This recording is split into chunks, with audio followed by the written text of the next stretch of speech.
The atmosphere around here shifted almost immediately. Some neighbors stopped waving, others barely looked my way. I could feel out of the quiet judgment, the whispers. Like I'd turned into the neighborhood villain guarding buried treasure. Then came Tuesday morning. I was inside, making my usual pot of coffee, when I heard 18 voices, loud and careless, just beyond the porch. I stepped outside. Down by the water, there they were again, the same 3 teens, same swim trunks, same Bluetooth speaker blaring nonsense. One of them had a spray paint can in his hand, a blacka, and he was tagging the side of my canoe, my father's canoe. My chest tightened. I didn't yell, I didn't call Paul. I walked back inside, opened a locked drawer in my study, and pulled out the remote to the motion-activated siren system I'd installed last year after a raccoon family destroyed my shed. I stepped back onto the porch, aimed it, and pressed the button. The siren wailed across the lake like a foghorn possessed. The teens scattered instantly. One slipped and fell headfirst into the water while trying to scramble off the dock. The other stumbled after him, soaked and flailing, their sneakers slapping against the mud as they ran. I watched them go. Then I walked down to the canoe. 3 words were scrawled across the side in crooked black letters: Selfish Old Man. I stared at the graffiti for a long moment. My breath caught. I hadn't even realized my eyes were watering. I wiped my face and walked back inside. That night, I sat out on the porch with nothing but the hum of the crickets and the weight of memory. I thought about my father, his quiet strength, the way he taught me to paddle, to fish, to respect the land, to never take what wasn't yours. Just as I started to feel like maybe I was the last person left who still believed in those things, headlights lit up my driveway. Not Karen this time. A dark green pickup, no front plate. The driver's side door opened,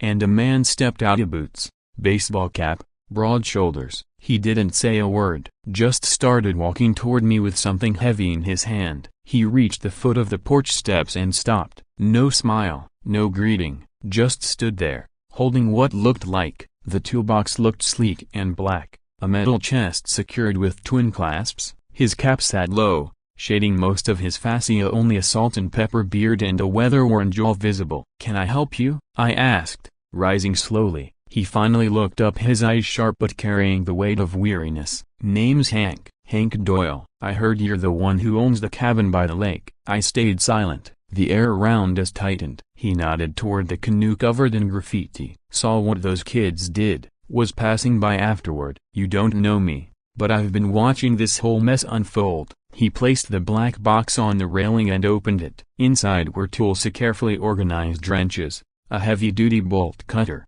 and what looked like legal papers sealed in an envelope. He tapped its edge. "Used to work enforcement for the county," he said in a calm voice. "I'm retired now, but I still keep records. I recognize HOA overreach, and I can spot when someone's being bullied." I raised an eyebrow. "You spying on Karen, too?" He cracked the first real smile I'd seen. "She's impossible to miss." He handed me the sealed envelope. Inside is a current map of all Lakeview properties. Shows the exact HOA boundary and something Karen doesn't know yet. I opened it carefully. The paper revealed that my land wasn't just outside the HOA's limits, it bordered the zoning office's back lot. Even better, that stretch was classified as a public easement and unclaimed, never assigned. Hank leaned in. "If you fence that boundary all the way down the back, you'll block the shortcut they're using. Kids, Karen, every stray trespasser cuts through there. You close it off.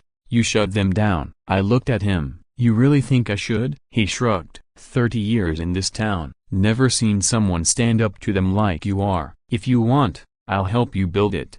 I gazed across the lake. Moonlight danced on the water. Houses in the distance, once friendly, now glowed like watchful eyes. I looked back at Hank. "Sunrise tomorrow." He nodded, packed up, and left. Dawn broke crisp and still. Hank returned with a trailer filled with fence panels, posts, cement buckets, and a post hole digger. He moved with purpose and precision in a wasted motion. By midday, we'd marked my back property line. By mid-afternoon, the first panels were up. When he stepped away at 5 a.m. Akron P.M., the fence stood firm and defiant. Not long after, Karen rolled by in her SUV.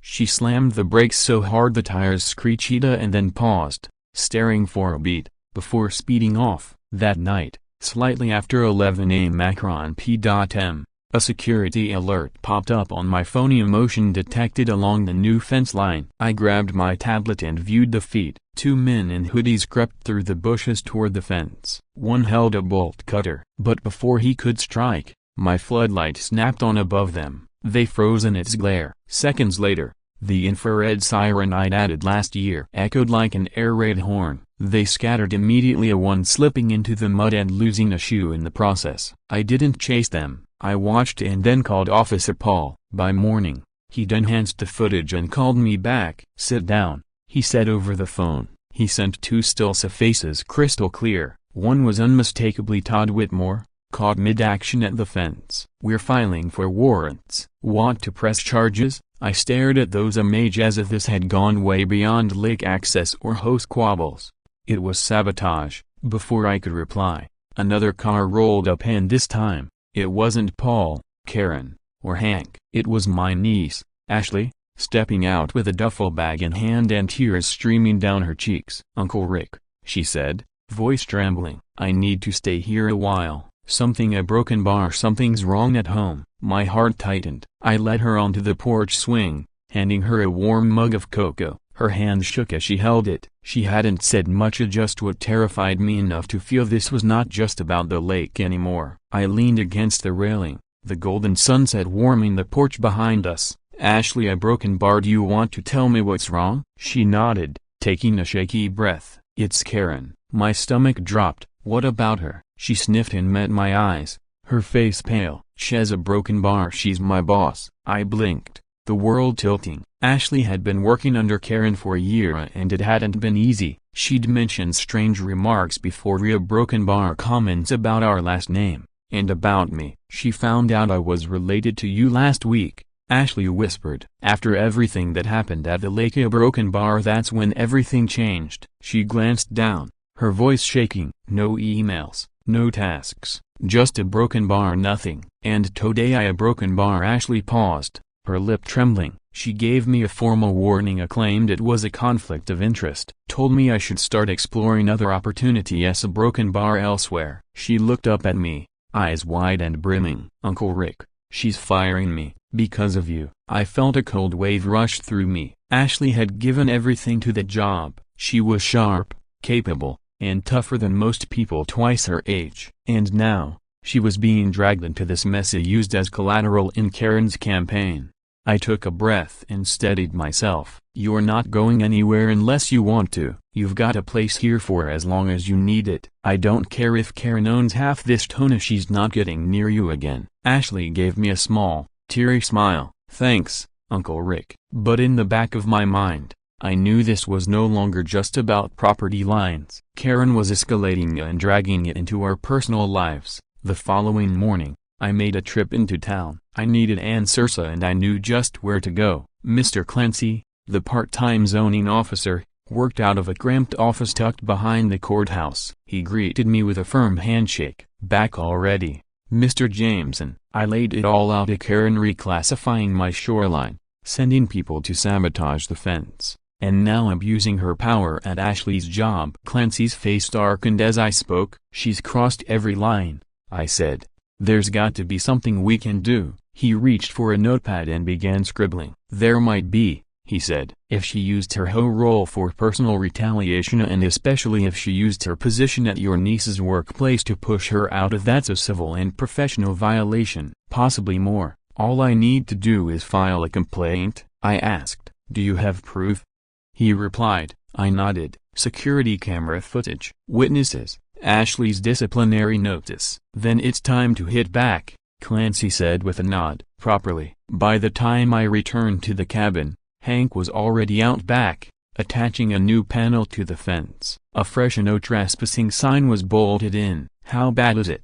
he asked as I walked up. "Worse than I thought," I said. "She's not just messing with me anymore. She's going after my family." Hank grunted. "Then it's time to speak the only language she understands, a power." We didn't say much after that, just got to work at digging, hauling, hammering. Fence posts sunk deep, steel reinforced, motion sensors, fresh security lights, more cameras. By sundown, The entire back line was locked down like a fortress. That night, Ashley and I sat on the porch. The moon hovered full over a glass-still lake. For a moment, it almost felt normal again, until the silence shattered. A crash of glass breaking. Ashley screamed. I bolted up, heart racing, and sprinted to the side of the cabin. There, near the flower bed, lay shards of a mason jar. Inside, the charred remains of the rag, black soot, and the acrid stink of fuel. A failed Molotov cocktail. Thank God it didn't ignite. I raced to the security feed. There it was, caught on camera, a figure in a hoodie darting through the trees. The motion sensors caught his face for a split second. I froze the frame,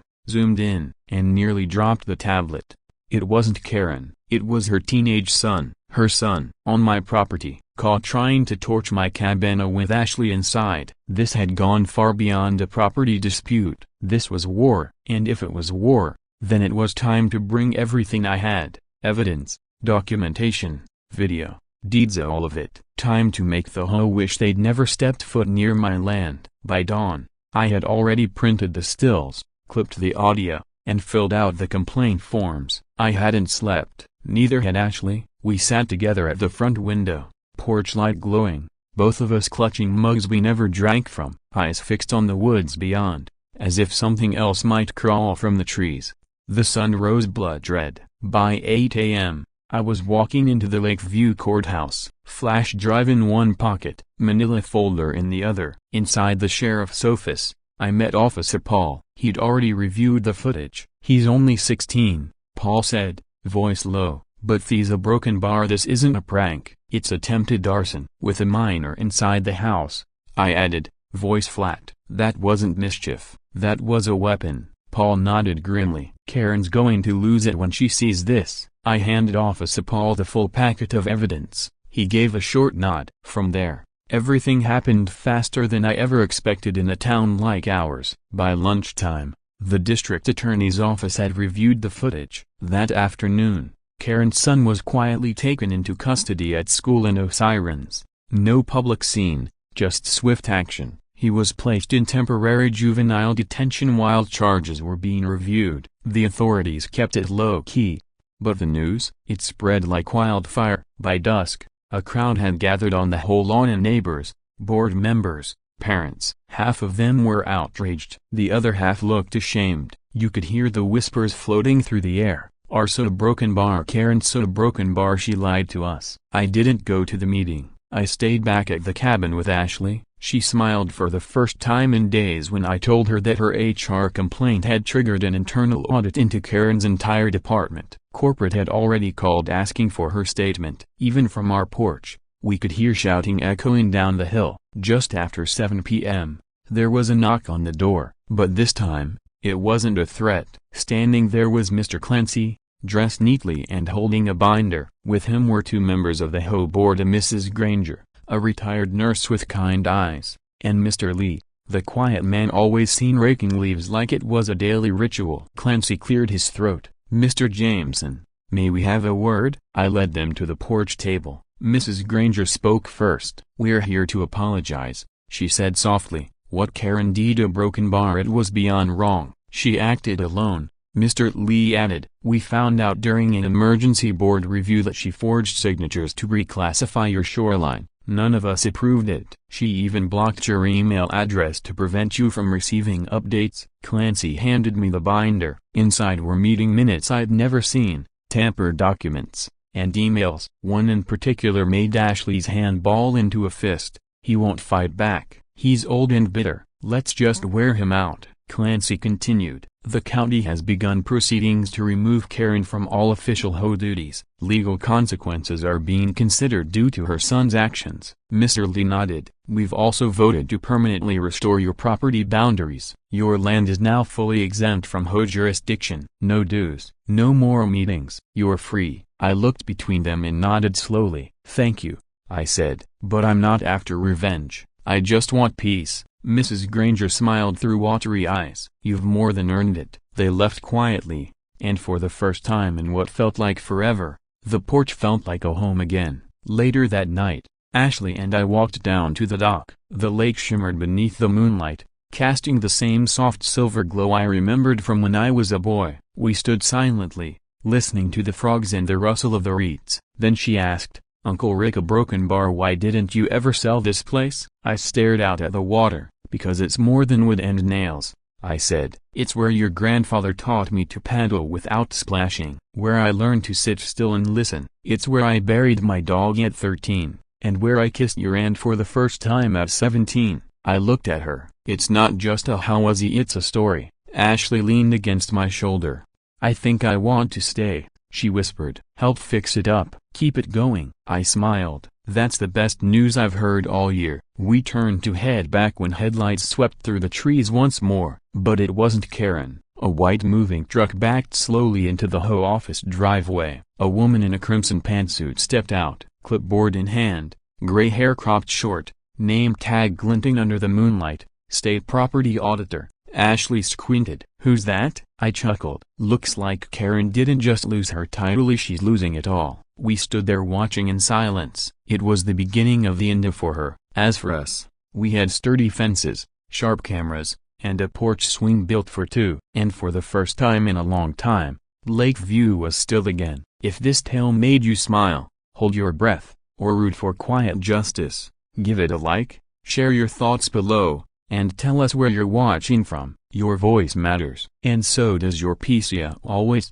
The kids were already knee-deep in the water, shrieking and splashing like it was some public summer retreat. Their towels and floaties had been carelessly tossed over my Adirondack chairs, and there she was, Karina, lounging on my porch swing, sandals off, sipping what looked like bargain brand iced tea from a reusable tumbler like she owned the whole property. I stood at the top of the porch steps, arms crossed and keys dangling from one hand. Without saying a word, I turned, walked calmly to the wrought iron gate that led to the dock, and locked it with a satisfying click. Karen didn't notice at first. Her two older boys, probably around 7 and 9, were busy splashing each other in the shallows. Her youngest, still in toddlerhood and wrapped in a blinding neon life vest, was wading too close to my canoe. Eventually, she looked up, squinting toward the sound of the gate locking. I walked back, took a seat on the porch, crossed my legs, and remained silent. I didn't yell. I didn't raise my voice. I simply sipped my coffee with a calm, contented grin. Karen's expression froze. She rose slowly, eyes bouncing between the lake, the gate, and me like I was some courtroom judge at a lakeside trial. Then she stormed toward me, voice climbing with each step. "You can't lock us in."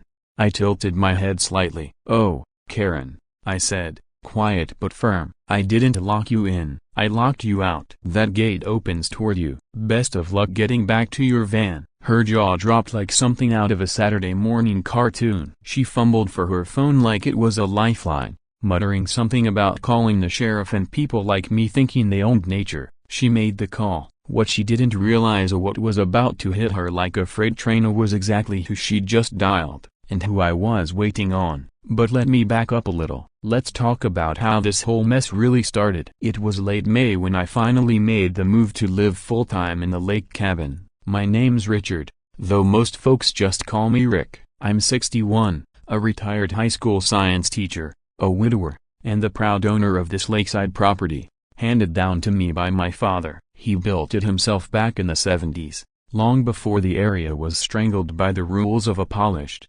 overmanaged community. Back then, the lake was peaceful. Birds were louder than lawnmowers. The old dock groaned softly in the breeze. You could hear the splash of a fish jumping clear across the water. But that quiet didn't last, not after the HOA started flexing its power. Now, I'm not against homeowners associations in general. Some neighborhoods benefit from a little structure. But this one? It was like being stuck in a never-ending episode of a petty reality show. And at the center of all that drama was none other than Karen Whitmore. She'd recently taken over as acting HOA president after the last one abruptly stepped down. Rumor was, it had something to do with the fire pit feud. Karen lived up on Ridge Loop Drive, in one of those sterile new homes that scream expensive but feel cold as concrete. Always wearing tennis skirts, whether she played or not. Sunglasses perched like a tiara on her head. Always poking her nose where it didn't belong. We hadn't spoken until last fall. That's when she knocked on my door for the first time. "Hi there,"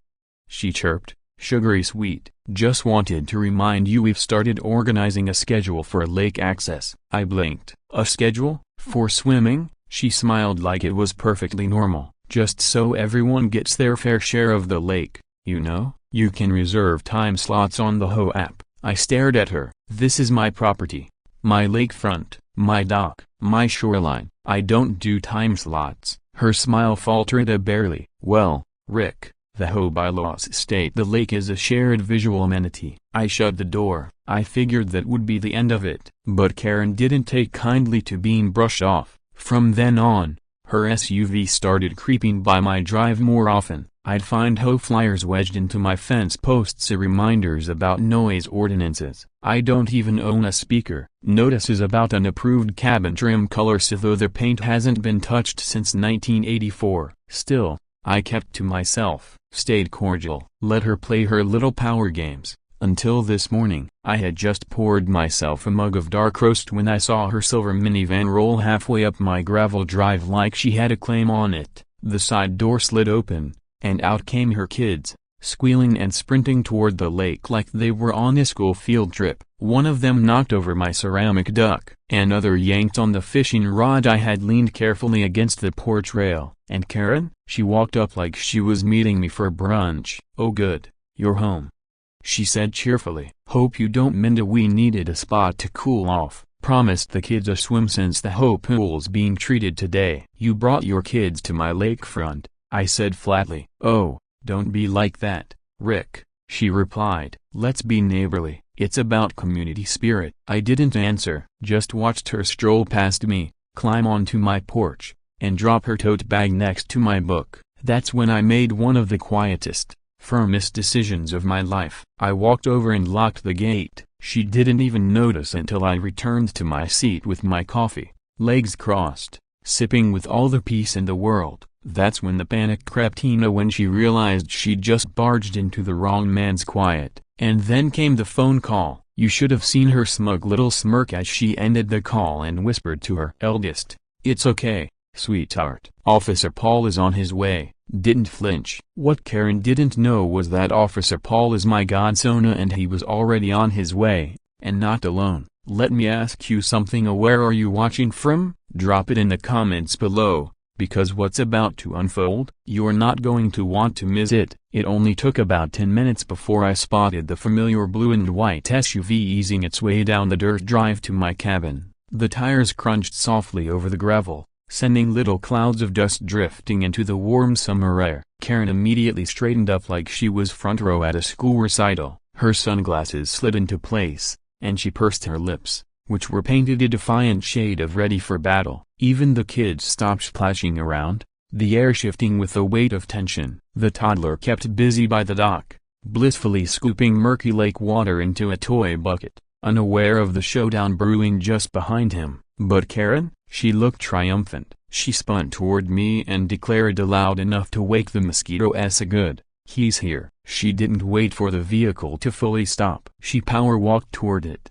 waving her phone like a VIP badge, expecting an audience. But the second the window rolled down and Officer Paul stepped out, I saw-eyed the moment her confidence cracked. Paul's a big guy, built solid, the kind who could pass for a pro linebacker, but he's got the temperament of a golden retriever. Unless someone lies to him, then all bets are off. With his sunglasses still on, he stepped around the door. Karen immediately launched into her dramatic monologue. "Oh, thank God you're here," she said, her breath catching like she just escaped some harrowing ordeal. "This man locked us in. He's holding us here, and my kids are there scared." Paul turned his head slightly, eyes sliding past her toward me. I gave a slow nod from the porch. Karen noticed. She kept talking anyway. "He refuses to open the gate. He's being hostile, intimidating my children." And honestly, a broken bar. She dropped her voice into a more theatrical pitch. "I don't even know if he's stable. You might want to call for backup." Paul lifted a hand to stop her. "Ma'am," he said calmly, "I know Mr. Rick. He's my godfather." Karen froze. Her hand dropped like someone had cut a string on a puppet.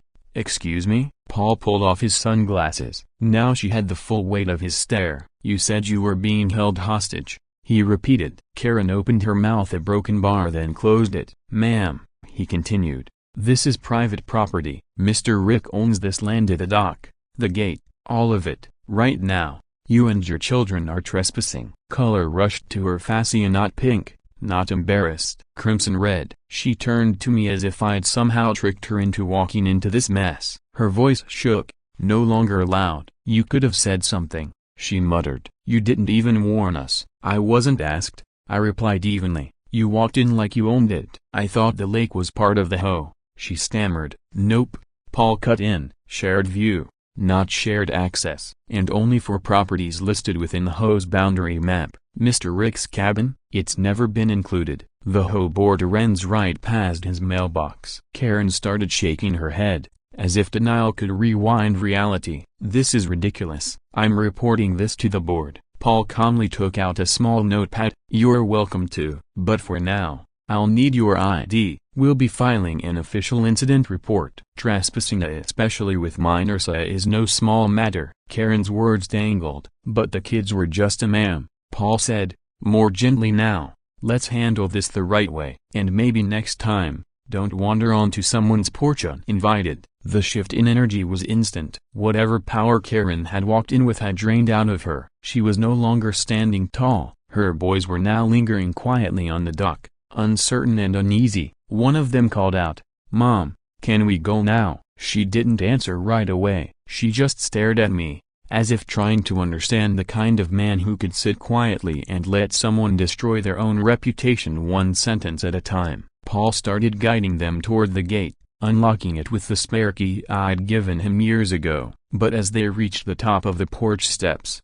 I noticed Karen pause. Her eyes drifted to the small flower pot beside the door, the one with the little wooden sign that reads, "Welcome, but only if you knock." She never knocked. Without another word, she walked away. Paul lingered a little longer, leaning against the porch railing beside me. We both watched the lake in silence. "She's not done," he said after a moment. "I know. You want me to process the full report?" "No," I said. "Let it stew. She needs time to sit with it." Paul chuckled. "You're dangerous when you're calm." I grinned. "Just a man with a chair, a locked gate, and a long memory." He stayed a few minutes more, then headed out with a casual wave. I thought maybe that was the end of it. But 3 days later, I heard footsteps on the deck again. This time, it wasn't Karen. It was her husband. And he didn't look like he was there for small talk. He had a clipboard in one hand, a rolled-up document in the other, and a knock that landed hard against the door. Something told me this wasn't over. I opened the door slowly,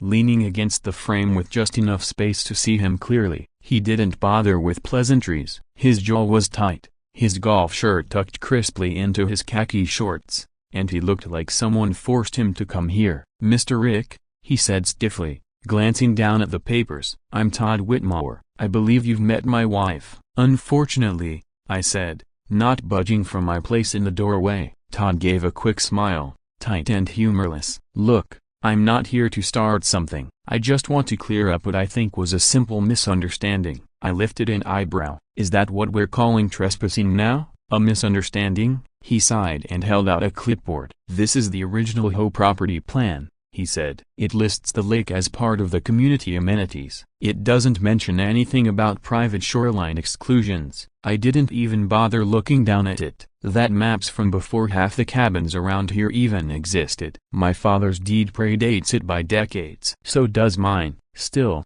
Todd pressed the point, tapping on the paper like it held the final word. "We can't have everyone making up their own boundaries. The HOA exists for structure, consistency for families." I gave a short laugh. "Your wife barged in here with 3 kids, left muddy footprints all over my porch, and thought she was being gracious just by not calling the cops. And now you show up with a map like it rewrites the facts?" He looked around, as if expecting Officer Paul to pop out from the woods. His voice dropped a notch, clearly trying to sound more diplomatic. "Rick, I get you're retired, you want your peace, but the HOA is considering opening lake access permanently for all members. That way, we can avoid situations like last week." "Considering?" I asked. "Funny, no one brought that up with me." "Well," he said awkwardly, "you haven't attended a meeting in a while, because your wife stopped sending the notices," I said flatly. His slight flinch told me I'd hit the mark.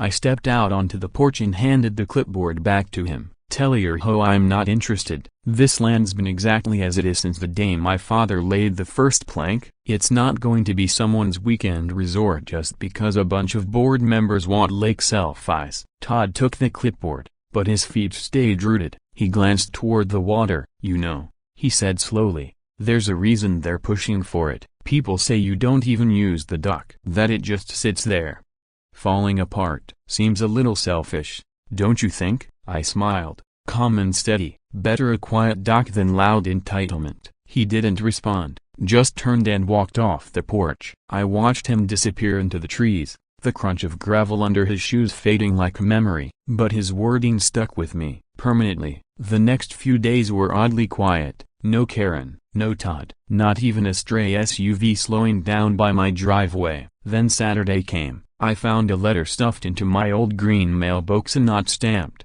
Not mailed, hand-delivered, a plain white envelope with the HOA logo in the corner. Inside was a neatly typed notice. Dear Mr. Rick Jameson, the Homeowners Association has voted to reclassify Lakeview Shoreline as a community access area. Effective immediately, all unfenced lakefront shall be open to home members and their guests. Non-compliance may result in citations, fines, or other corrective measures. No meeting. No vote I was invited to. No chance to speak, just a decision, made behind closed doors. My hands trembled as I folded the letter. I'm not the kind to get angry easily, but this wasn't just overstepping. This was theft. Quiet, polite, paper sign theft. They were coming for my peace, for my historia, for my father's legacy. But here's what they didn't know. The dock might look worn, but it's wired. Security cameras, audio mix, motion sensors. I installed the whole system last spring after hearing rumors of break-ins. So when the alerts started buzzing Sunday morning, I was ready. 3 teens, laughing like it was a theme park, had hopped the low part of my wooden fence and dashed straight for the dock. Bright swim trunks, Bluetooth speaker, snacks in hand. I checked the footage of Karen's nephews, recognized them from a 4th of July cookout the year before, and there they were, climbing up my ladder and jumping into my lake. I didn't call the cops. I grabbed my keys, laced up my boots, and walked calmly to the gate. This time, I didn't just lock it, I chained it. Heavy steel chain, industrial padlock. Then I posted a sign, bold and clear, private property. Trespassers will be prosecuted. Cameras active. Owner present. Then I went back to the porch, took my seat, waited. Right on cue, Karen's SUV came tearing in, tires kicking up dust. Doors flew open. This time, she didn't wait for backup. Her boys sat in the back seat, wide-eyed and silent. She stormed straight to the gate, yanking at the chain like she could will it to break. Then she looked up, saw me, and the camera in my hand. Karen, I called out, voice steady. Brought the family this time, huh? This is harassment. She shouted, eyes wild. This is my neighborhood. No, I replied. It's my shoreline. And you just violated 3 city ordinances. She raised her phone like a sword. I'm calling the HOA attorney. This is war. Perfect, I said. I already made a call too. She froze. Right then, Officer Paul pulled up again, but this time, he wasn't alone. A man in a crisp white shirt and dark sunglasses stepped out beside him, a badge clipped to his belt. County zoning office. He carried a folder under one arm. Karen turned pale. She took a cautious step back, eyes flicking to the badge. The man didn't speak right away, just looked around, calm and unhurried, like he'd already seen the ending of this little show. Officer Paul just gave her a nod, silent but heavy with meaning. Officer Paul gave me a small nod and leaned against the hood of his cruiser, calm as ever, like he'd seen this exact situation play out a dozen times before. The zoning official, a sharply dressed man with an expression like he cut paper with his gaze, opened his folder and began flipping through documents. Good afternoon, he said flatly, still not even glancing at Karen. We received a formal complaint involving the misuse of private land and unauthorized public shoreline access. Karen immediately straightened up. Yes, thank you. That's why I called. This man refuses to follow our lake policy, ma'am. The official interrupted, his voice low and dry. The complaint didn't come from you. It came from Mr. Jameson. Karen's smug smile vanished on the spot. He turned to me instead. Mr. Jameson, you stated in your message that the HOA attempted to enforce a public access rule over your land. Is that correct? Correct, I said. They left a letter claiming my shoreline was now considered community property. No notice, no hearing, no legal basis. He nodded once and pulled out another folder. This one packed with legal documents, historical surveys, and boundary lines. He handed a yellowed page directly to Karen. This, he said, is the original 1973 land survey on file with Lakeview County. It clearly shows this entire shoreline and dock fall within parcel 113 privately owned. Karen took it with hesitation, like it might explode. He handed her a second paper, and this is the 2015 revision of the HOA boundary map. You'll see it 1060 feet before Mr. Jameson's property line. Your HOA has no legal authority here. None. She opened her mouth but no words came out. The zoning officer continued without pause. Finally, this document shows your so-called community shoreline policy was never submitted to the county, which means it is unenforceable. It's not law. It's not even valid HOA policy under state review standards. Karen looked like someone had unplugged her. Her shoulders sagged. Her face was pale. He turned to me, reached into his folder one last time,